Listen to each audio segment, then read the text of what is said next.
Bonjour à tous, c'est Baptiste, ingénieur produit chez Lonerider. Dans ces vidéos, je vous présente comment on développe nos produits de la page blanche jusqu'à la fabrication. Je vous pose pas mal de questions pendant la conception, pendant les recherches d'idées, etc. pour vraiment qu'on puisse vous fournir un produit qui vous correspond au maximum. Donc là, on va commencer la fabrication du prototype. On va essayer pas mal de solutions pour le top case. Je vous mets en image sur le coin ici les rendus actuels de la conception, à quoi le top case devrait ressembler. Maintenant, on va essayer pas mal de solutions différentes pour voir ce qui fonctionne le mieux. On commence maintenant.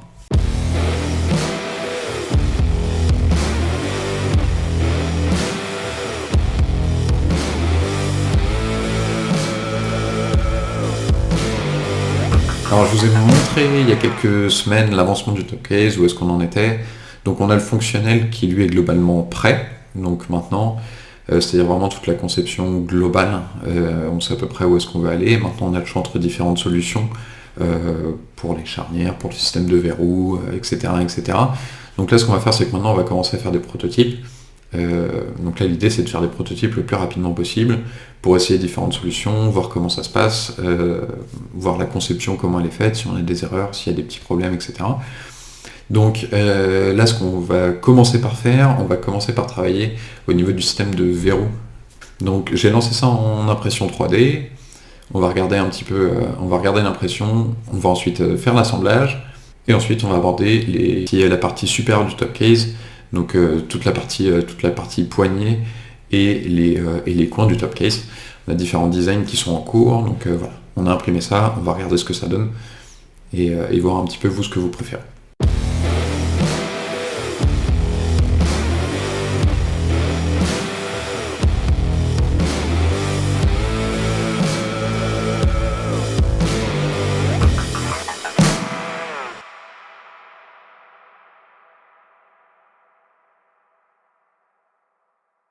Donc on a toutes les pièces qui sont sorties d'impression 3D, donc on va assembler ça rapidement.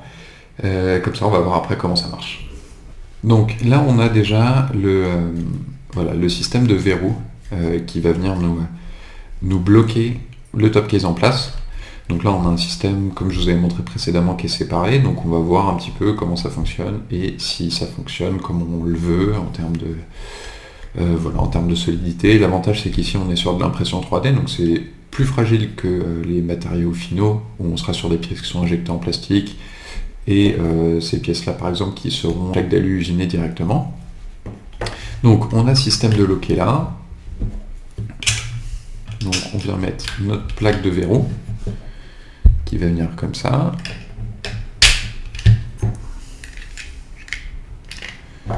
Donc là on est dans la phase prototype, donc on va vraiment venir essayer plusieurs solutions et voilà, faire des itérations au fur et à mesure pour voir si ça marche comme on a envie, s'il y a des problèmes qu'on n'a pas vus dans la conception, etc.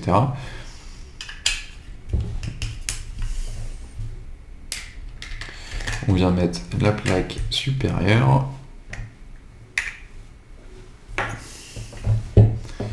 Et on va venir assembler ça sur notre rack plate. Donc là volontairement elle est beaucoup plus petite, hein. Je fais que la moitié, juste pour voir le système en lui-même, comment il fonctionne.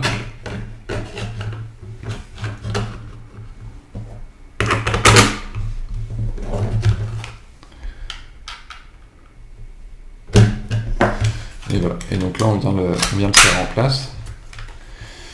Donc ce système là, comment il fonctionne? On a ici nos gorges, où on va avoir ces pièces là qui sont directement fixées sur le top case.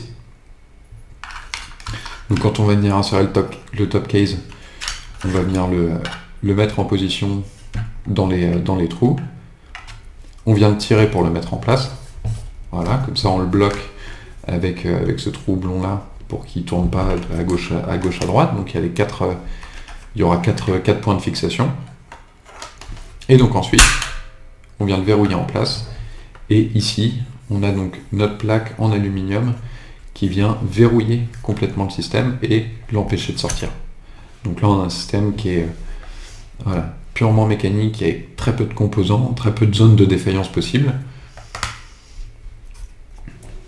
Et voilà. Et ensuite on a un loquet, donc qui est celui-ci. Là, j'ai fait une petite erreur dans ma conception qui fait que voilà, je peux pas le fixer, etc. Donc ça, c'est des choses que je dois revoir, mais ça sera pas le même type de barrière. Mais voilà, on vient de faire en place et ensuite on le verrouille avec la clé. On a le loquet qui va venir se coincer là et donc bloquer complètement le mécanisme. Et là, on a un emplacement pour une vis M8 et donc qu'on vient mettre directement depuis l'intérieur du top case à l'intérieur et pour bloquer complètement le système. Et donc là, le système, comment il se passe? Et ben voilà, on vient le verrouiller comme ça. Et on a un clic pour bien verrouiller notre système. Donc là, même si vous ne le verrouillez pas à clé, lui ne va pas partir. La clé ici, elle prend aucun effort. On a du jeu ici. Ça, c'est juste vraiment pour le verrouiller en place, pour pas qu'on vous le vole ou quoi. Mais voilà, ce qui va prendre des efforts ici, c'est purement notre système de verrou ici. Voilà, on vient bloquer en place complètement le top case. Donc il marche très bien, on a beaucoup de choses à voir d'un point de vue design et d'un point de vue conception, parce que là c'était vraiment une conception rapide pour faire de l'impression 3D, donc on n'a pas tous les paramètres d'injection à prendre en compte, etc. Donc je vais refaire une conception vraiment prête pour l'industrialisation, pour qu'on ait une conception un petit peu finale, le réimprimer, on va travailler aussi sur le design de la rack plate, design des trous, etc. On a encore beaucoup de mises au point à faire, mais voilà, on va refaire une deuxième version et voir ce que ça donne. Pareil au niveau de l'installation, on va voir quelques petites choses au niveau du barillet aussi. Mais voilà, ce système-là, vraiment, il fonctionne super bien, ça se verrouille bien en place. On n'a absolument aucun jeu ici, donc qui va nous bloquer complètement le top case en place. On peut pas venir. On a une petite gorge ici qui vient retenir justement cette plaque-là en place. Pour pas qu'on puisse l'enlever avec un pied de biche ou quoi. Et en plus on est sous le top case, donc on a assez peu d'accès. Toute la partie fixation ici, on ne peut pas la dévisser parce qu'il y a le top case qui est au-dessus. On peut le verrouiller en place. Depuis l'intérieur. En termes d'installation, de manipulation, d'utilisation, c'est vraiment très bien. Pour l'instant, en tout cas pour un premier test, ça fonctionne vraiment très bien. Normalement, c'est toujours un peu boiteux, mais là, ça fonctionne étonnamment très bien. Donc voilà, on va continuer à pousser un petit peu dans cette direction-là. Et ensuite, donc on est parti sur la conception des poignées supérieures, donc au niveau du capot. Donc je vais vous mettre une image ici de première conception. On avait vraiment toute la partie supérieure du capot qui était en une seule pièce. Donc on a changé un petit peu de direction pour plusieurs raisons. Déjà pour réduire le prix des outillages, pour diviser un petit peu ça, et ensuite en termes de fabrication, en termes de solidité, d'avoir une grande pièce en plastique comme ça, on est obligé d'avoir du surmoulage à l'intérieur pour vraiment pour soutenir le poids de tout ça. Donc du coup on a divisé ça en deux. Enfin, on a divisé ça en trois. Deux coins qui viennent de chaque côté se fixer sur le top case. Donc voilà, qui viennent comme ça. Et ensuite, on a ici des emplacements pour venir mettre un profilet en aluminium, qu'à cette forme-là.